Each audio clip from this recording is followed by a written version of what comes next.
बहुत सारे महानुभावों का दिल टूट जाएगा, लेकिन क्या करें, सच कड़वा नहीं कड़वा ही होता है। पर अमरीश मिश्रा स्पीक्स में खास तौर पे सच का बोलबाला रहता है। अगर कोई बड़े स्तर पर धांधली नहीं हुई तो 8 दिसंबर को जब गुजरात चुनाव के नतीजे आएंगे तो वो जो कहावत है ना, बड़े मियाँ के फाख्ते उड़ जाएंगे। जी हाँ, आपने सही समझा। गुजरात में अगर 70% या उससे अधिक ओवरऑल वोटिंग होती है तो भाजपा गुजरात में पूर्ण बहुमत की सरकार नहीं बना पाएगी। अब जोड़ तोड़ से आप कुछ भी कर लें, वो अलग मसला है, लेकिन 1 दिसंबर यानी आज के दिन जिन 89 सीटों पर चुनाव हो रहे हैं और 5 दिसंबर को जिन 92 सीटों पर चुनाव होने हैं, उनमें अगर 70% या उससे अधिक मतदान होता है तो 2022 गुजरात विधानसभा की 182 सीटों में जो 92 सीटें सरकार बनाने के लिए चाहिए, भाजपा को उतनी सीटें नहीं मिलेंगी। मैं बार बार 70% या उससे अधिक मतदान को पर इतना महत्व क्यों दे रहा हूं? इसके लिए आपको हमारे साथ गुजरात की दिलचस्प इलेक्टोरल हिस्ट्री यानी चुनावी इतिहास पर नजर डालनी हो। अब देखिए, भाजपा गुजरात में 1995 में सबसे पहले सत्ता में आई और 1995 के चुनाव बहुत मायने में एक तरह का लैंडमार्क चुनाव है। उस चुनाव में 64% पोलिंग हुई। उस 64% में बीजेपी को 42.5% वोट मिले, 42.5%, और इतने वोट लाके भाजपा 182 में 121 सीट जीती। इस पैटर्न को नोट करिएगा। 3 साल बाद यानी 1998 में गुजरात में फिर चुनाव हुए। इस बार 59% यानी 1995 के मुकाबले 5% कम पोलिंग हुई, पर भाजपा का वोट प्रतिशत लगभग 2% यानी 42.5% से 44% हो गया। ध्यान दीजिएगा, जब ओवरऑल पोलिंग कम हुई तो भाजपा का वोट बढ़ा, सीट हालांकि 4 कम हो गई, यानी 1998 में भाजपा को 117 सीटें मिली। अब देखते जाइए, ये वही साल था 1998 जब शंकर सिंह वाघेला ने भाजपा छोड़ी और AIRJP बनाकर 11% वोट और 4% सीटें लाए। फिर आया वो खतरनाक 2002 का चुनाव, जब नरेंद्र मोदी के नेतृत्व में दंगे, बंदूक और हत्याओं के बीच चुनाव हुए। 2002 में भाजपा गुजरात में अब तक की सबसे अधिकतम सीटें जीत के लाई, यानी 182 में 127। पर ओवरऑल वोट परसेंटेज कितना था, कितना वोट पोल हुआ? 61% केवल। इस 61% में भाजपा को 49.8% वोट मिले। मतलब 1998 में जब 59% पोलिंग हुई तो भाजपा को 44% वोट मिला, 117 सीटें मिली, और 2002 में चरम ध्रुवीकरण के दौर में 61% यानी सिर्फ 2% की बढ़ोतरी में भाजपा का वोट पहली बार 49.8% हो गया। यानी कम पोलिंग और ध्रुवीकरण में भाजपा के वोट और सीटों में उछाल।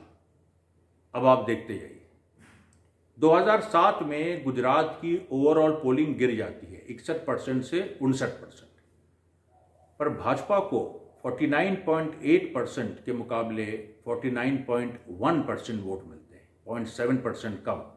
सीटें 127 से घटकर 117 हो जाती हैं, यानी कुछ हद तक 1998 का रेपिटेशन। 2007 में उस तरह का पोलराइजेशन भी नहीं था। फिर आता है 2012 का चुनाव, यहां भी पोलराइजेशन उस तरह का नहीं था। मोदी का मुख्यमंत्री के रूप में आखिरी चुनाव, इस बार टर्नआउट 72% होता है, गुजरात के इतिहास में सबसे ज्यादा शायद। पर भाजपा के वोट 2% कम यानी 47% हो जाते हैं। अब आप देखिए वही पैटर्न, जहां पोलिंग बढ़ती है भाजपा के वोट कम हो रहे हैं। सीटें भी 2012 में 117 से घटकर 115 हो जाती है।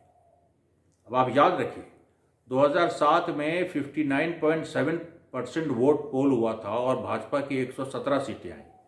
इस बार 10% पोलिंग बढ़ी और भाजपा की सीटें कम हो गई। ये कैसे? अब आगे चलते हैं। 2017 यानी पिछले चुनाव, टर्नआउट 72% से 3% कम 69% हो गया, 69%। पर ट्रेंड वही रहा। जहां गुजरात में 64-65% से ज़्यादा वोट पोल होता है, वहां भाजपा की सीटें कम हो जाती। 2017 में भाजपा मात्र 99 सीटें पाकर मुश्किल से सरकार बना पाई, जबकि उसका वोट 49% ही रहा।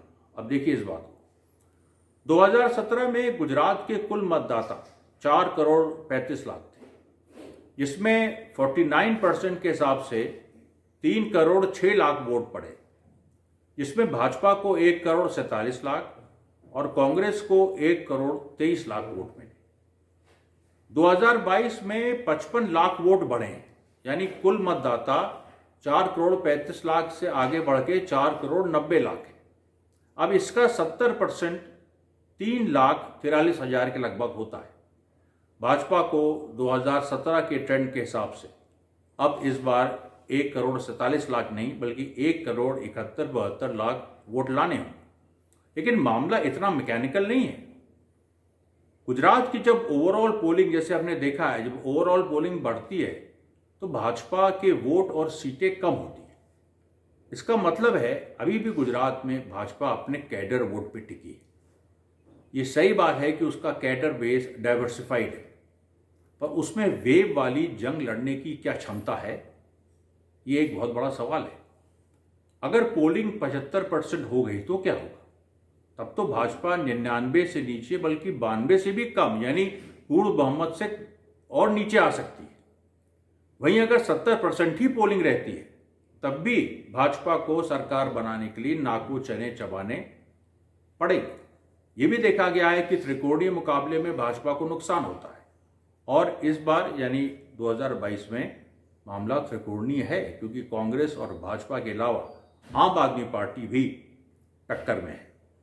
अब आम आदमी पार्टी के बारे में देखिए तो जो 2021 में सिविक बॉडी इलेक्शंस हुए, जिसमें ज़्यादातर शहरी इलाकों के जो सिविक बॉडीज होते हैं उनके इलेक्शंस हुए, उसमें आम आदमी पार्टी 13% वोट लाई और बीजेपी उसमें 53%, कांग्रेस 26%। अब अगर इस बार वोटिंग 70 से 75% हो गई तो भाजपा का 92 से नीचे आना तय है, और नीचे आने की अवस्था में कितने नीचे आएगी ये नहीं पता। फिर आम आदमी को फायदा होगा या कि कांग्रेस को, ये देखना है। समस्या ये है कि भाजपा कांग्रेस का वोट छीन नहीं सकती, कांग्रेस भाजपा का वोट छीन नहीं सकती। लेकिन इसके बीच जो गुजरात में हमेशा 40-45% जिसको हम फ्लोटिंग वोटर कहते हैं, ये आगे पीछे होता है लेकिन ब्रॉडली, उसने अगर आम आदमी पार्टी का हाथ थाम लिया तो फिर क्या होगा? आम आदमी पार्टी की तो अप्रत्याशित जीत होगी, या फिर अगर उसने आम आदमी पार्टी का एक तरफा हाथ नहीं थामा और वोट डिवाइड हो गया कांग्रेस और आम आदमी पार्टी में और कुछ बीजेपी में, तो गुजरात में हंग असेंबली यानी त्रिशंकु विधानसभा को कोई रोक नहीं सकता है। हाँ, अगर 60 से 65% वोटिंग होती है तब भाजपा का चांस है कि भाजपा गुजरात में 8 दिसंबर को सरकार बना लेगी। अब देखिए इसमें 2-3 बातें और हैं। गुजरात को लोग ये समझते हैं कि वो अर्बन एरियाज हैं उसमें, और रूरल और अर्बन डिवाइड उतना ज़्यादा नहीं है। ये बात कुछ हद तक सच भी है, लेकिन आम आदमी पार्टी का जो फैक्टर है वो एक वर्किंग क्लास फैक्टर लेके आम आदमी पार्टी आती है। वो सच में वर्किंग क्लास की कोई वो कम्युनिस्ट पार्टी नहीं है कि वर्किंग क्लास की कोई या मतलब बहुत बड़ी पैरोकार हो। लेकिन इस चुनाव में एक जो साधारण तबका है, जो निम्न मध्यवर्गीय तबका है खास, और जो मजदूर तबका है, और जो उत्तर प्रदेश से और सब जगह लोग से वहाँ मतलब वहाँ गुजरात गए हैं, उनके बीच आम आदमी पार्टी का प्रभाव बढ़ रहा है। ये वोटों में ट्रांसलेट होता है कि नहीं होता है, ये सब परसेंटेज ऑफ पोलिंग कितनी होती है इस पे डिपेंड करता है। और एक और बात है कि अगर बीजेपी को ये लगा कि कांग्रेस गेन कर रही है और कांग्रेस को फायदा हो रहा है, और पोलिंग जो ज़्यादा, अगर पोलिंग ज़्यादा हो गई और उसका फायदा कांग्रेस को मिल रहा है, तो बीजेपी अपने वोट आम आदमी पार्टी में भी शिफ्ट कर सकती है। देखते हैं हम अगले वीडियो में आपके सामने और बेहतर और ज़्यादा साफ तस्वीर लाएंगे।